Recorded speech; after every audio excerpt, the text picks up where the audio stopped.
बेटा आज का अपने पास क्वेश्चन है कि आपके पास दो मास गिवन है m1 और m2 और एक स्ट्रिंग से बने हुए।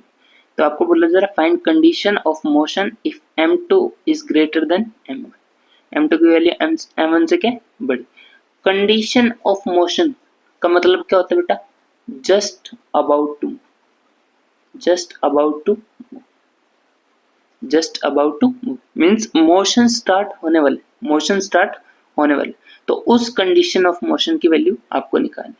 ठीक है, तो देखो इस m2 मास के ऊपर फोर्स, इसका वेट फोर्स कहाँ की ओर लगेगा?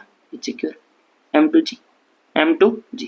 और ऊपर की तरफ स्ट्रिंग में कौन सा फोर्स आएगा? Tension force. वही टेंशन फोर्स सिमिलर स्ट्रिंग होने के कारण यहाँ लगेगा, वही टेंशन फोर्स कहाँ लगेगा? ये। और जस्ट अबाउट टू मूव की कंडीशन में और इसके बीच में आपके पास रफ सरफेस तरक है और रफ सरफेस का कोफिशिएंट कितना है? तो रफ सरफेस के कोफिशिएंट के कारण इधर की ओर मोशन m1 का इधर होगा, तो इस ओर आपके पास क्या लगेगा? इसका इस ओर कौन सा फोर्स लगेगा? Friction force. और वो फ्रिक्शन फोर्स कितना होगा? Mu into N.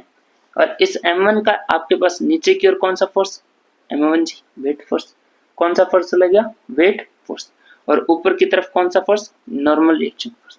कौन सा फोर्स होगा बेटा? Normal reaction force. ठीक है बेटा, इतना समझ में आता है। अब देखो यहां से आपके पास बाय m2 मास, m2 मास के अकॉर्डिंग लिखोगे तो m2 मास के अकॉर्डिंग लिखोगे तो आपके पास बन क्या रहे?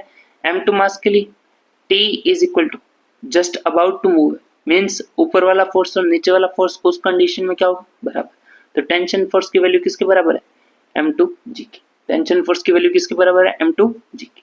इसको बना लो फर्स्ट इक्वेशन। ठीक है, अब next equation by m1 mass, by m1 mass. m1 mass के लिए लिखोगे तो m1 मास के लिए आपके पास वैल्यू किसके बराबर आ रही है? T की वैल्यू किसके बराबर आ रही है?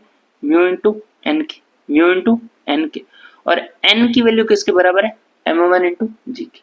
n की वैल्यू किसके बराबर है? m1 इंटू जी। तो यहाँ से आप t की वैल्यू किसके बराबर रख सकते हो? Mu into m1 into ji.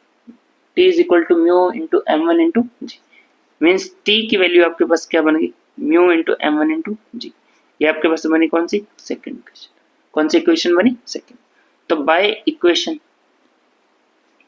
First and second, by equation first and second, first and second का यूज करोगे तो आपके पास बन के रहे कि mu m1g is equal to m2g, mu m1g is equal to m2g। तो यहाँ से g से g कैंसिल, g से g क्या हो गया? कैंसिल। तो म्यू की वैल्यू क्या आ गई? m2 by m1, m2 by m, m2 by m। यही आपकी क्या होगी? Condition of motion. Means mu की वैल्यू आपके पास किसके बराबर होगी? m2 by m1, m2 by m1। तो उसी कंडीशन में वो just about to move, means वही आपकी क्या होगी? मोशन की कंडीशन। ठीक है बेटा, ये था अपना आज का क्वेश्चन। Thank you.